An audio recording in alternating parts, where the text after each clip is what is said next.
Hi there, this is Ranjit and I have the Samsung Galaxy S Duos 3 which is the successor to the Duos 2, and in this video we'll be doing the benchmarking, gaming, and I'll also give you the review of this device. I've been using this device for the last couple of days, but before I proceed with the review, let me actually show you the benchmark figures. And before that, I'll give you a configuration overview, and we'll use the CPU Z application for that. And this is powered by a 1 gigahertz dual core processor. As you can see, it's based on the ARM Cortex A9 architecture, and it's made by Broadcom, and the GPU is the Video Core GPU.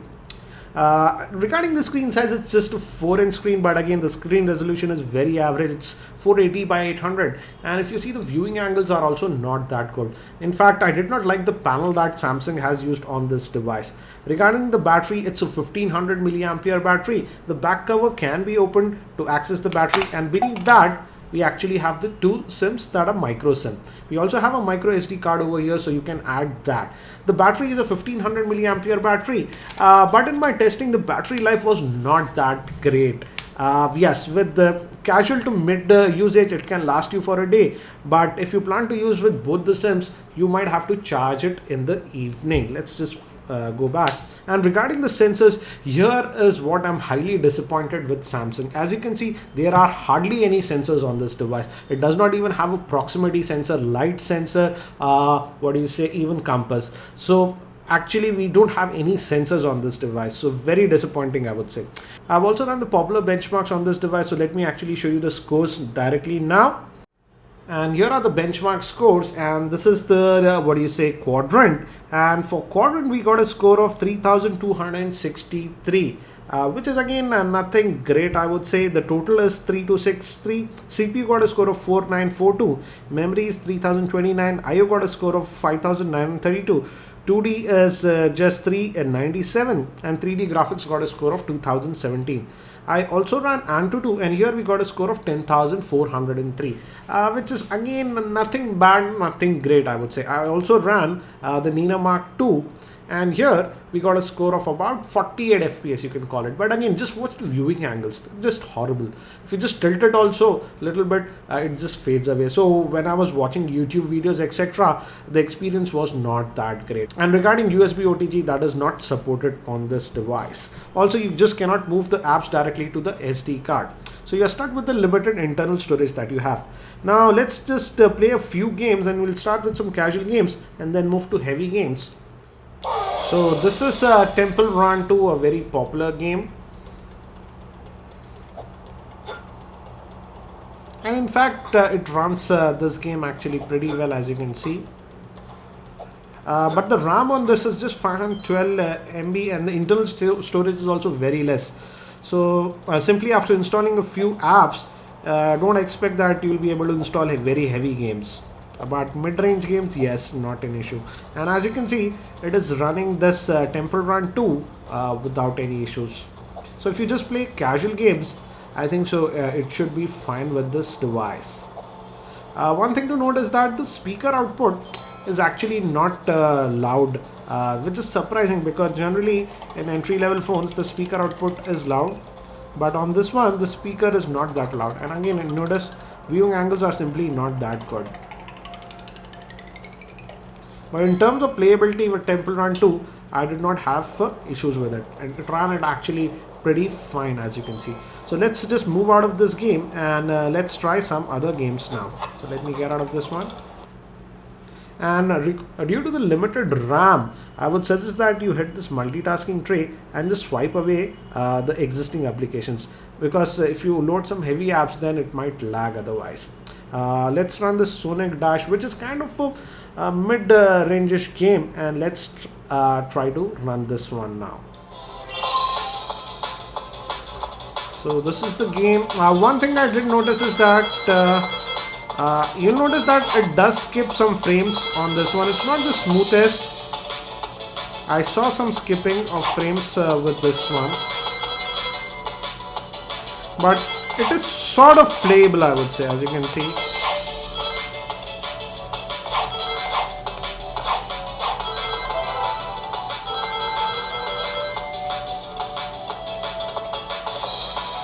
but sometimes when there is heavy action, it does skip a few frames on this Sonic Dash game.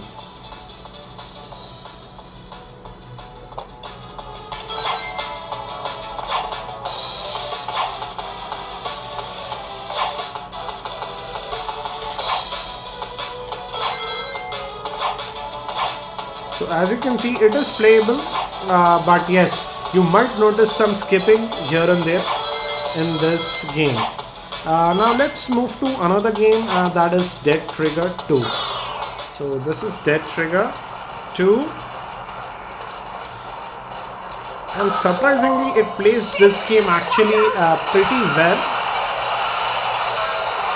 But only con, as I said, is the viewing angle. See that if I just tilt it, the viewing angles just go for a toss. So that was ruining the gaming experience, I would say, the screen quality.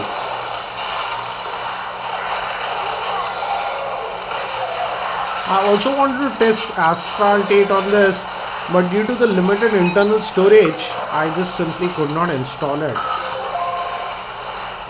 Again, you can't expect that, but this is an entry-level device. And in India, it's being sold for around between 7,200 to 7,500.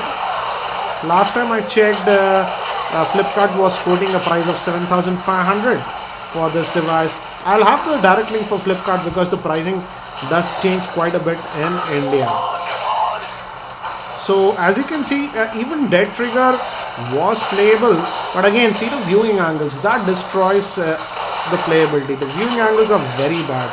Samsung has put a very average panel on this device. So let me just get out of this one now, and let's just swipe away. Again, as I told you, it's a good idea to swipe away heavy applications, otherwise it gives you lag in the UI also. And this is the standard Samsung UI that we get with this device. Again, you have these toggles over here. Let me actually also show you the Android version. If you go to about the device, good thing is it's running KitKat out of the box. So that's a nice thing in my opinion. But again, the screen quality was not that great. Let me just show you. As I showed you earlier also, it just quickly fades away. Also, there is no auto brightness sensor, so you have to manually adjust the brightness. And the biggest gripe I have is that it does not have any proximity sensor. So when you dial a number and take a call, this and bring this near your headset, the screen does not fade away. So that is irritating in my opinion. Also, regarding Compass app, it simply does not work. As you'll see, this compass simply does not work because the compass sensor is not there. Also, in terms of multi-touch points, it has just 2 multi-touch points, as you can see. So Samsung has skipped a lot of options on this device. Yes, if you're a very casual user, it might be fine, but again, if you are a sort of a heavy user, when I was doing some multitasking, etc., the phone used to lag up a little bit. So in terms of UI, it's the standard Samsung UI that you get. You can use this gesture to add home screens, access widgets. One thing I did notice is that if you add a couple of widgets, it tends to become a bit laggy. So I would not suggest adding a lot of widgets on this device. And this is the app tray that you get. And let's just fire up the browser. I would say stick with the internet browser that comes default, because if you use Chrome, it's again a little bit slow. Let's just open up this story. Because we have a YouTube video, let's see how it handles on this device.